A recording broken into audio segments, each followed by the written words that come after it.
नमस्ते everyone. The earth and the changes on it, जो geography class 7 के second chapter का टाइटल है, जिसका क्वेश्चन आंसर आज हम करने जा रहे हैं। तो आप लोगों का ये डिमांड था कि इसका क्वेश्चन आंसर कराया जाए, सेकेंड चैप्टर ज्योग्राफी का 7 का। चूँकि कोविड-19 के कारण हमारे कार्य में बाधा उत्पन्न हुई, लेकिन हम इसे कंटिन्यू करते हैं अब। और इससे पहले आपको बता दें कि हमारे यहाँ ऑनलाइन ऑफलाइन कोर्सेज से सभी क्लासेस के लिए अवेलेबल है। तो आप हमारे नीचे दिए गए नंबर पर संपर्क करके व्हाट्सएप करके और आप सभी कोर्सेज़ के बारे में जानकारी प्राप्त कर सकते हैं, ज्वाइन कर सकते हैं। इसके साथ साथ अगर आप नवोदय विद्यालय या फिर सैनिक स्कूल का तैयारी करते हैं या आपका कोई छोटा भाई बहन करना चाहता है तो ज़रूर हमारे ऑनलाइन ऑफलाइन कोर्सेज़ को ज्वाइन करिए। तो बढ़ते हैं आज हम सेकेंड चैप्टर के पहले एमसीक्यू की ओर। पहला एमसीक्यू है, which one of the following is not a human activity. इसमें से कौन सा है जो ह्यूमन एक्टिविटी नहीं है? तो diverse land use human activity है, cleaning of forests human activity है, न्यू ह्यूमन सेटलमेंट्स भी ह्यूमन एक्टिविटी है, फॉर्मेशन ऑफ माउंटेन ये नेचुरल एक्टिविटी है, ये ह्यूमन एक्टिविटी नहीं है। हमारा दूसरा तो हमारा आंसर हो जाएगा फॉर्मेशन ऑफ माउंटेन। हमारा दूसरा क्वेश्चन यानी एमसीक्यू है, which one is a Continental glacier. इसमें से कौन सा कंटिनेंटल ग्लेशियर है? सियाचिन ग्लेशियर, गंगोत्री और यमुनोत्री ये तीनों माउंटेन ग्लेशियर है। अंटार्कटिका और ग्रीनलैंड कंटिनेंटल ग्लेशियर है। तो अंटार्कटिका हमारे ऑप्शन में है, तो अंटार्कटिका सही उत्तर होगा सेकेंड एमसीक्यू का। थर्ड एमसीक्यू में कह रहा है कि which of the following features are formed by a river. कौन सा फीचर है जो रिवर बनाती है? वी शेप्ड और आई शेप्ड वैली तो बनाती ही हैं, मिंडर और डेल्टा ही बनाती है। तो पहला ए ऑप्शन हमारा सही होगा। बाकी ऑप्शन में यू शेप्ड वैली नहीं बनाती है रिवर, और यहाँ क्लिफ जो सी ऑप्शन में है ये भी नहीं बनाती है रिवर, और सैंड ड्यून जो डी ऑप्शन में है ये भी नहीं बनाती है। तो इन सब को देखते हुए हम ऑप्शन ए को सही करेंगे, जो वी शेप्ड वैली, मिंडर और डेल्टा तीनों बनाती है रिवर। तो हमारा ऑप्शन ए थर्ड एमसीक्यू का सही होगा। फोर्थ एमसीक्यू की ओर बढ़िए, which layer of the soil contains humus. इसमें से सॉइल का कौन सा लेयर है जो ह्यूमस कंटेंट करता है? तो बेडरॉक, वेदर रॉक और सब सॉइल नहीं। तो सही उत्तर टॉप सॉइल है, जिसमें कि ह्यूमस रहता है। तो टॉप सॉइल सही उत्तर होगा। हमारा फिफ्थ एमसीक्यू है, which soil type is capable of retaining moisture and becomes sticky when wet. तो इसमें कह रहा है कि कौन सा सॉइल टाइप है जो सबसे ज़्यादा मॉइस्चर रिटेन करता है? तो ब्लैक सॉइल, जिसमें कॉटन की खेती ज़्यादा होती है। तो ब्लैक सॉइल आपका सही उत्तर होगा। हमारा बी ग्रुप का जो फिल इन द ब्लैंक्स है उसकी तरफ बढ़िए। पहला क्वेश्चन है फिल इन द ब्लैंक्स का, organic matter when gets decomposed in the soil and converts it into dark coloured material is called. Organic जो मैटर है जब डिकम्पोज हो जाता है तो सॉइल को लगभग डार्क कलर मटेरियल में कन्वर्ट कर देता है, और उस कंडीशन में उसको क्या कहते हैं? तो उसको ह्यूमस कहते हैं। तो ह्यूमस सही उत्तर होगा। नेक्स्ट हमारा फिल इन द ब्लैंक्स का दूसरा क्वेश्चन है, dash soil is found in a large part of our country. तो इसका सही उत्तर एल्यूवियल सॉइल होगा, जो नॉर्दर्न प्लेन में पाया जाता है। तो आप एल्यूवियल सॉइल सही उत्तर इसका लिख लेंगे। Third fill in the blanks में है, dash and dash valleys are formed at the youthful stage of a river. तो इसका सही उत्तर I shaped and V shaped valleys are formed at the youthful stage of a river सही उत्तर होगा। हमारा fourth fill in the blanks है, a dash is a steep sides rock facing the sea. तो सी वेव्स के द्वारा जो Cliff बनाया जाता है, तो आपका सही उत्तर क्लिफ होगा। A cliff is a steep sided rock facing the sea सही उत्तर। आपका पांचवा सवाल फिल इन द ब्लैंक्स है, dash river and dash river form the largest delta of the world. तो गंगा और ब्रह्मपुत्र रिवर आपने पढ़ा है इस चैप्टर में कि गंगा और ब्रह्मपुत्र रिवर के द्वारा दुनिया का सबसे बड़ा डेल्टा सुंदरबन डेल्टा बनाया जाता है। तो गंगा और ब्रह्मपुत्र रिवर आपका सही उत्तर होगा।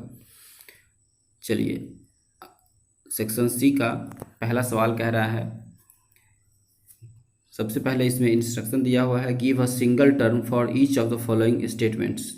जो स्टेटमेंट्स है उसके लिए कौन सा शब्द यूज़ किया जाता है ये आपको बताना है। स्टेटमेंट क्या है? स्टेटमेंट है पहला, mounts of sand deposited by wind action in deserts. जो डेजर्ट में ऊंचे ऊंचे टीले बनते हैं सैंड के, बालू के, उसे क्या कहा जाता है? तो उसके लिए एक शब्द यूज होता है सैंड ड्यून्स। तो सैंड ड्यून्स आपका सही उत्तर होगा।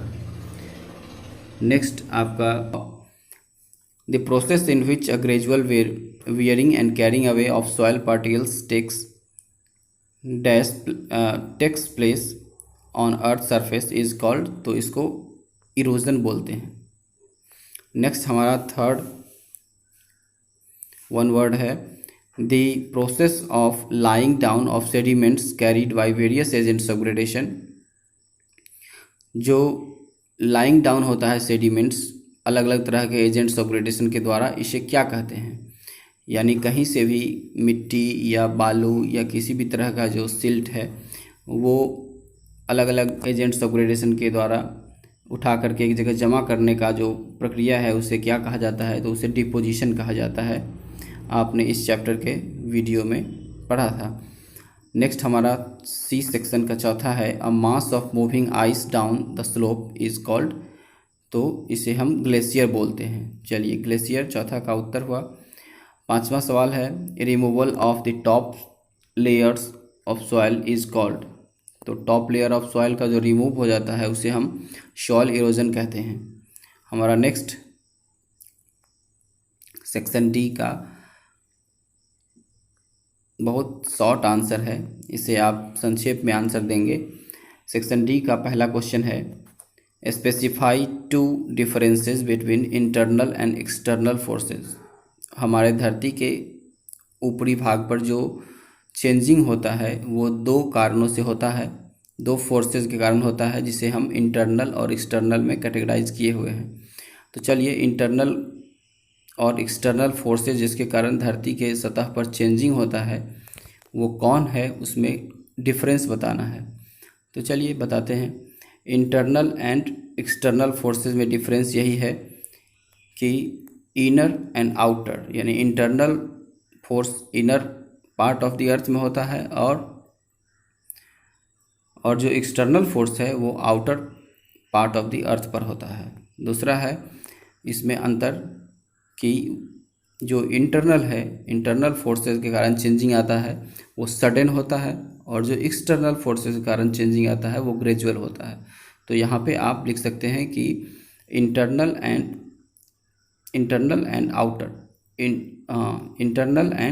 आउटर और सडन एंड ग्रेजुअल, ये दो अंतर है दोनों फोर्सेस में। नेक्स्ट हमारा क्वेश्चन नंबर 2 है डी सेक्शन का, name the various agents of gradation. यानी धरती पर जो ग्रेडेशन हो रहा है ऊपर में, उसके वेरियस एजेंट्स कौन कौन से हैं। तो यहाँ पर हमने कुछ एजेंट्स को लिख दिया है, जैसे रनिंग वाटर एक एजेंट है, विंड के कारण भी चेंजिंग ऑन दी अर्थ होता है, ग्लेशियर के कारण भी होता है, सी वेव्स के कारण भी होता है। तो ये सब एजेंट्स ऑफ ग्रेडेशन है जो आपके पुस्तक में लिखा हुआ है। चलिए हमारा थर्ड क्वेश्चन है सेक्शन डी का, distinguish between transported and residual soil. Transported और रेसिजुअल सॉइल के बीच में अंतर बताइए। तो ट्रांसपोर्टेड और रेसिजुअल सॉइल के बीच में अंतर है ये, चलिए इधर देखते हैं। यहाँ पे लिखा हुआ है ट्रांसपोर्टेड और रेसिजुअल सॉइल के बीच में क्या अंतर है। तो यहाँ पे आइए, यहाँ पर आप देख रहे हैं डी सेक्शन का थर्ड का answer, the weathering process breaks the rock into a small particles, these are the carried away by water, wind etcetera and later get deposited at the new place, such soil is called transported soil। मतलब weathering process या अलग अलग तरह के process के कारण जब मिट्टी या गाद या कुछ भी सिल्ट एक जगह से बह कर दूसरे जगह चली जाती है तो उस सॉइल को हम ट्रांसपोर्टेड सॉइल बोलते हैं। वहीं जब सॉइल का फॉर्मेशन वेदरिंग के कारण पेरेंट रॉक के साथ ही होता है और वहीं वो प्रेजेंट रहता है तो उसे हम रेसिजुअल सॉइल कहते हैं। इस ये भी लिखा हुआ है, यहाँ देखिए, but when the soil is formed by the weathering of a parent rock and remains present on the same site it is called residual soil. तो यहाँ इस वीडियो को रोककर आप यहाँ से क्वेश्चन आंसर कर सकते हैं। चलिए हम बढ़ते हैं क्वेश्चन नंबर 4 की तरह। डी सेक्शन के क्वेश्चन नंबर 4 को देखिए। डी सेक्शन का क्वेश्चन नंबर 4 क्या कहता है? कह रहा है कि how is a delta formed, एक डेल्टा कैसे बनता है। तो चलिए देखिए, इसका आंसर बहुत ही मज़ेदार है। एक डेल्टा कैसे बनता है? डेल्टा बनने का एक प्रोसेस है जो नदियों के द्वारा बनाया जाता है।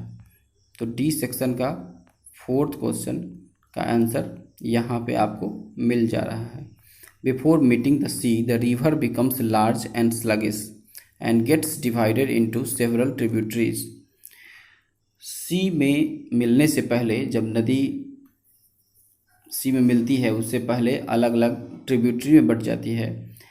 It now comes to its old stage, और इसके बाद धीरे धीरे वह अपने ओल्ड स्टेज में आती है। और जब ओल्ड स्टेज में आ जाती है द रिवर दस डिपोजिट सिल्ट, उसके साथ गाद जमता है, बालू जमता है, sediments over a large area near its mouth. इसके मुहाने पर बहुत सारा सिल्ट, सेडिमेंट्स, ये सब जम जाता है। और this large deposition helps in the formation of delta, और यही जो डिपोजिशन है ये फॉर्मेशन ऑफ डेल्टा को उत्साहित करता है और एक डेल्टा बन जाता है। तो यहाँ आप देख सकते हैं ट्रिब्यूटरी चैनल्स हैं। माउथ, ये पूरा का पूरा जो ब्लैक कलर से तीर से दिया हुआ है ये माउथ ऑफ ए रिवर है, और यहाँ पर सेडिमेंट्स जो येलो येलो कलर के हैं वो सब जम रहे हैं। तो ये इस तरह से एक डेल्टा का फॉर्मेशन हो गया। चलिए अब हम बढ़ते हैं क्वेश्चन नंबर, यहाँ पर आप रोक कर वीडियो को इसका आंसर लिख लीजिए। अगर आपको ये वीडियो पसंद आ रहा है या हेल्पफुल हो रहा है तो ज़रूर इस चैनल को लाइक शेयर सब्सक्राइब करिए, ताकि हमारा सपोर्ट कीजिए, ताकि हम इस तरह के वीडियो आपके लिए लाते रहें। चलिए हम बढ़ते हैं सेक्शन डी के 5वें सवाल की ओर। सेक्शन डी का 5वां सवाल क्या कह रहा है? बहुत आसान है। सेक्शन डी का 5वां सवाल कह रहा है कि why is humus formed more rapidly in humid areas. Why is humus formed more rapidly in humid areas. तो ह्यूमिड एरिया में ह्यूमस ज़्यादा मात्रा में क्यों फॉर्म करता है?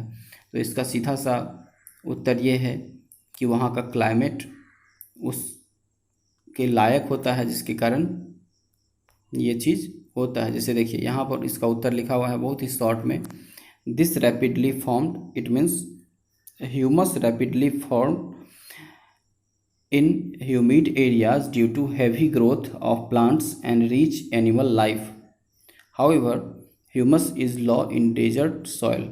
तो यहाँ पर जो मार्क्ड एरिया है यहाँ पर आप इसका आंसर लिख सकते हैं, या फिर एक सेंटेंस एक्स्ट्रा भी ले सकते हैं, the humus present in soil contributes to the fertility of land. इस सेंटेंस को भी ले सकते हैं। तो चलिए बढ़ते हैं अब हम सेक्शन ई के पहले क्वेश्चन की ओर। सेक्शन ई का पहला क्वेश्चन क्या कह रहा है? ये कह रहा है कि explain weathering, mention the factors that affect the rate of weathering and soil erosion. इसमें 2 क्वेश्चन जुड़े हुए हैं। एक्सप्लेन वेदरिंग, सबसे पहले आपको वेदरिंग को एक्सप्लेन करना पड़ेगा, समझाना पड़ेगा, फिर उसमें फैक्टर्स बताना पड़ेगा कि इसके कारण सॉइल इरोजन होता है। तो ये चलिए हम बढ़ते हैं सेक्शन ई के पहले सवाल की ओर। सेक्शन ई का पहला आंसर है, आपको थोड़ा सा टिपिकल है लेकिन बहुत ही मज़ेदार है। देखिए इसका सेक्शन ई का पहला आंसर आपको मिल गया।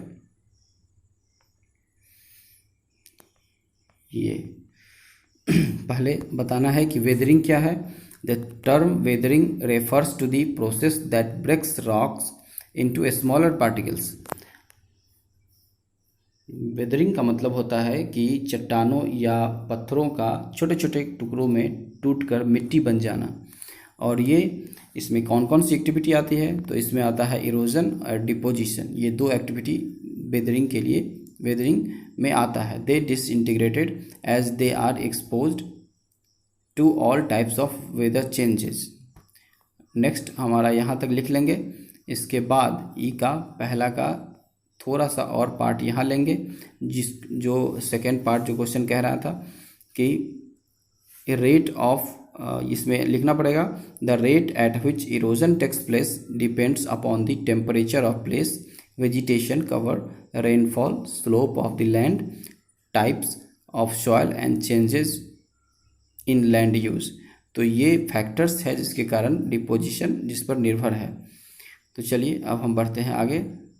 सेक्शन ई का दूसरा सवाल, सेक्शन ई का सेकंड क्वेश्चन का आंसर, पहले क्वेश्चन देख लीजिए। सेकंड क्वेश्चन कह रहा है explain the formation of soil with the help of level diagram. Level diagram जो रॉक का है उसको दिखाते हुए सॉइल के फॉर्मेशन का वर्णन कीजिए। Formation of soil, help of level diagram. चलिए हम नेक्स्ट सेक्शन ई के दूसरे सवाल की ओर बढ़ते हैं, जिसमें यहाँ है आपका दूसरा सवाल सेक्शन ई का। यहाँ पर आप देख रहे हैं कि टॉप सॉइल है, सब सॉइल है, वेदर रॉक है और सॉलिड रॉक है। ये सब तरह का रॉक है और ये इस रॉक से धीरे धीरे फॉर्मेशन होता है सॉइल का, जिसमें हम किसी भी तरह का अन्न उपजाते हैं। The soil forming process continues over a long span of time. ये एक लंबे समय का परिणाम होता है। It starts developing in layers one over the other. और यह लेयर्स में होता है ये फॉर्मेशन सॉइल का। तो कैसे एक के ऊपर एक जब मिट्टी का परत बनता जाता है तो ये फॉर्म करता जाता है। These layers are called horizon. और ये जो अलग अलग लेयर हैं इसको आप हॉरिजन कहते हैं। From bottom to top the lowest horizon is called bed rock, then comes to the horizon of weathered rock and it is followed by the subsoil and topsoil. The topmost horizon is rich in humus. तो आप इतना लिख लेंगे, काफ़ी है second answer के लिए, question number 2 के आंसर के लिए। चलिए सेक्शन ई का क्वेश्चन नंबर 3 देखते हैं। क्वेश्चन नंबर 3 क्या कह रहा है?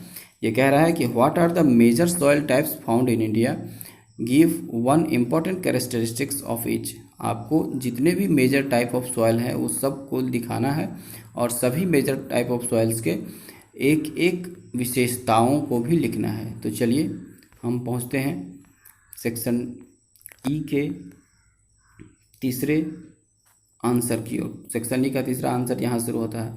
Distribution of major soil types. Soil is generally classified on the basis of colour and texture. आप ये लाइन भी लिखेंगे। इसके बाद एल्यूवियल सॉइल, पहला जो है एल्यूवियल सॉइल है। तो एल्यूवियल सॉइल का क्या खासियत है, तो ये आप यहाँ पर मार्क किया हुआ है। This type of soil is very fertile and forms major agricultural land of the country, of our country. इसके बाद दूसरा सॉइल टाइप जो इंडिया में पाया जाता है वह है ब्लैक सॉइल। ब्लैक सॉइल सबसे अधिक डेक्कन प्लेट्यू में पाया जाता है। This type of soil is confined to some parts of Gujarat. कौन कौन से राज्य में पाया जाता है मेनली, ये बहुत ही इंपॉर्टेंट क्वेश्चन है। गुजरात में, महाराष्ट्र में और कर्नाटका में, तीनों राज्यों में ब्लैक सॉइल पाया जाता है। दिस सॉइल, इसका खासियत क्या है, तो this soil has an ability to retain moisture and become sticky when wet. आपका कॉटन सबसे अधिक ब्लैक सॉइल में उपजाया जाता है। नेक्स्ट आपका जो टाइप ऑफ सॉइल है वह है रेड सॉइल। रेड सॉइल की क्या खासियत है, तो this soil is red in colour due to the presence of iron. Iron particles के मौजूद होने की वजह से इसका कलर रेड होता है, रेड सॉइल का। तो ये इसका एक विशेषता हो गया। आगे आप लिखिए लेटेराइट सॉइल। लेटेराइट सॉइल का क्या विशेषता है, तो laterite soil is found over the hill slopes of peninsular plateau. Laterite soil is found in the regions of heavy rainfall. It is stormed by the leaching process. ये it is formed by the leaching process. तो ये आप लिख लेंगे। इसके साथ आपका चौथा सवाल का आंसर है कि describe the journey of a river from its source to its mouth. जहाँ से सोर्स निकलता है, जहाँ से रिवर का जन्म होता है, वहाँ से लेकर के और उसके मुहाने तक, यानी समुद्र में मिलने तक के रिवर के पूरे जर्नी ऑफ रिवर्स लाइफ को आपको एक्सप्लेन करना है। तो इसका आंसर आपको रिवर वाले सेक्शन में मिल जाएगा। यहाँ पर देखिए रिवर वाले सेक्शन में इसका आंसर है before meeting the sea river becomes, इसका आंसर यहाँ से नहीं लेंगे, इसका आंसर यहाँ से लेंगे। सेक्शन ई के फोर्थ का आंसर यहाँ है। In the early stage the river is young, it flows over steep mountains where its rate of erosion is maximum due to down cutting work of a river, it forms striking youthful features like I shaped and V shaped valley, waterfalls etcetera as the river enters into the plain. देखिए इसमें कह रहा है कि जैसे ही river निकलती है जहाँ से उसका ओरिजिन हो रहा है वहाँ से, तो वो आई शेप और वी शेप वैली बनाते हुए आगे बढ़ती है, वाटरफॉल के रूप में भी निकलती है और इस तरह से वो प्लेन में घुस जाती है। वो अपने यूथफुल स्टेज में होती है और धीरे धीरे मैच्योरिटी में आती है। जब प्लेन में वो आती है, गुजरती है, उतरती है, तब वह अपने मैच्योरिटी स्टेज में होती है। Water increases and the slope of land decreases. तो जब अपने मैच्योरिटी स्टेज में होती है यानी प्लेन वाले एरिया में होती है, तब वाटर का वॉल्यूम अधिक होता है और उसका जो स्लो है वो स्पीड होता है। Land decreases resulting in slow speed of the river, और रिवर का जो स्पीड है वो थोड़ा स्लो हो जाता है। During the stage the river is said to flow through meanders, और इसी स्टेज में वह मिंडर बनाती है। आगे आपको इसी में लिखना है before meeting the sea the river becomes large and sluggish and gets divided into several tributaries. तो आपको यहाँ डेल्टा तक इसका आंसर लिखना पड़ेगा। तो इसी के साथ सेक्शन ई के चौथा सवाल का भी आंसर हो गया।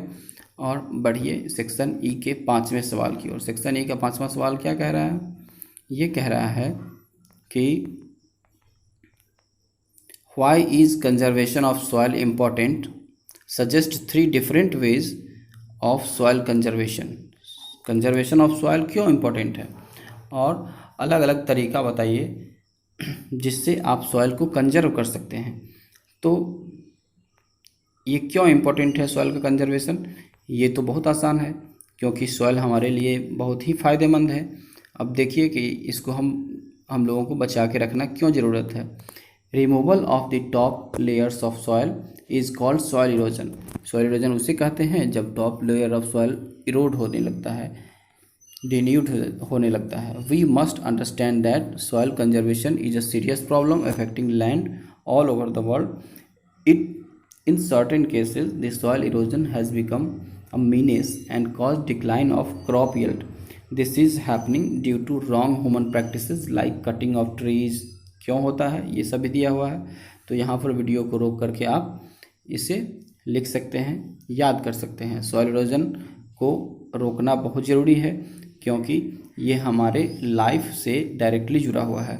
सच एज, तो कौन कौन सा मेजर है जिसे हम अपना सकते हैं सॉइल इरोजन रोकने के लिए? तो इसमें सबसे बड़ा मेजर जो है वो है प्लांटेशन ऑफ ट्री, यानी अधिक से अधिक पेड़ लगाएं। Selective agricultural practices like crop rotation, और एग्रीकल्चरल जो हम प्रैक्टिस करते हैं उसमें क्रॉप रोटेशन करें। मल्टीपल क्रॉपिंग मेथड अपनाएं और development and management of pasture land. Pasture land यानी कि चारा वाले भूमि को हम अधिक से अधिक बढ़ाएं ताकि हमारा सॉइल इरोड होने से रुक सके। तो ये हो गया। और तीसरा बात, सबसे बड़ी बात कि ये इसका अवेयरनेस भी फैलाना बहुत ज़रूरी है। लोगों को इसकी जानकारी देना ज़रूरी है कि सॉइल इरोजन रोकना बहुत ज़रूरी है और लोग इसमें अपने अपने ढंग से इन मेजर्स को अपनाएं। तो इसी के साथ ये सेक्शन ई का 5वां सवाल भी क्लियर हो गया। अब आइए सेक्शन ई के वैल्यू बेस्ड क्वेश्चन की ओर। तो ये आप लोग खुद कर लेंगे। आइए मैप स्किल को करते हैं। मैप स्किल में क्या है? Take an outline map of India, locate and लेवल the areas of major soil type on it, mention the names of states of each soil type. आपको मैप में जाइए और एक मैप खरीद लीजिए और मैप में आपको सभी स्टेट के नाम दिखाने पड़ेंगे। यानी अगर आपके पास मैप है तो एक पॉलिटिकल मैप ले लीजिए और उस पॉलिटिकल मैप पर ये जो आपका मैप है मेजर सॉइल टाइप वाला, इसको आप रख करके उसको ट्रेस कर सकते हैं और उस हिसाब से आपको पता चल जाएगा कि यह एरिया किस किस स्टेट में है। तो अगर आप वैसे देखना चाहते हैं तो यहाँ आपको पता चल रहा है कि ये ग्रीन कलर से शेडेड जो है इसमें फॉरेस्ट एंड माउंटेन सॉइल पाया जाता है। तो इसमें कौन सा, तो जम्मू कश्मीर में है, इधर आप हिमाचल प्रदेश है, उत्तराखंड है, ये राज्य आते हैं मेनली जो फॉरेस्ट एंड माउंटेन सॉइल जहाँ पर पाया जाता है। सेकंड में आइए एल्यूवियल सॉइल वाला एरिया, ये पूरा पूरा इधर से पूरब से चलिए वेस्ट बंगाल, आसाम, वेस्ट बंगाल, बिहार, उत्तर प्रदेश के बाद आपको आ गया इधर पंजाब, हरियाणा, ये सब राज्य है। गुजरात का भी कुछ एरिया है जिसमें एल्यूवियल सॉइल पाया जाता है। आप आ गया ये red and yellow soil. Red and yellow soil के लिए रेड से रेड एरिया में जिस स्टेट का नाम आता है वो सब पड़ता है। तो इधर झारखंड आएगा, छत्तीसगढ़ आएगा, मध्य प्रदेश का कुछ एरिया आएगा, इसके बाद आपको उड़ीसा आएगा। तो इस तरह से आप देख सकते हैं इधर तमिलनाडु, कर्नाटका, ये सब आता है। ब्लैक सॉइल में देखिए, ब्लैक सॉइल में मध्य प्रदेश का एरिया आता है, गुजरात, मध्य प्रदेश और कर्नाटका, ये 3 स्टेट है जहाँ पर ब्लैक सॉइल पाया जाता है। लेटेराइट सॉइल का भी दिया हुआ है। लेटेराइट सॉइल इधर ये जो वेस्टर्न घाट का एरिया है वहाँ पे पाया जाता है। तो गोवा हुआ, इधर कर्नाटका का कुछ एरिया हुआ, गोवा का कुछ एरिया हुआ और फिर तमिलनाडु का भी कुछ एरिया हो सकता है। नेक्स्ट आप देखिए एरिड सॉइल। एरिड सॉइल के बारे में दिया हुआ है। तो एरिड सॉइल इधर राजस्थान वाले एरिया में ये सैंड वाला सॉइल होता है। तो इस तरह से आपका ये चैप्टर और इसका क्वेश्चन आंसर कंप्लीट हो गया। अगर आपको ये वीडियो अच्छा लगा तो ज़रूर इस चैनल को लाइक, शेयर, सब्सक्राइब कीजिए, दोस्तों को शेयर कीजिए ताकि उन्हें भी इस वीडियो का फ़ायदा मिले और आपका रिवीजन हो सके। और हमारे क्लासेस को ज्वाइन करने के लिए हमारे दिए हुए नंबर पर आप व्हाट्सएप कर सकते हैं। धन्यवाद। आपका दिन शुभ और मंगलमय हो।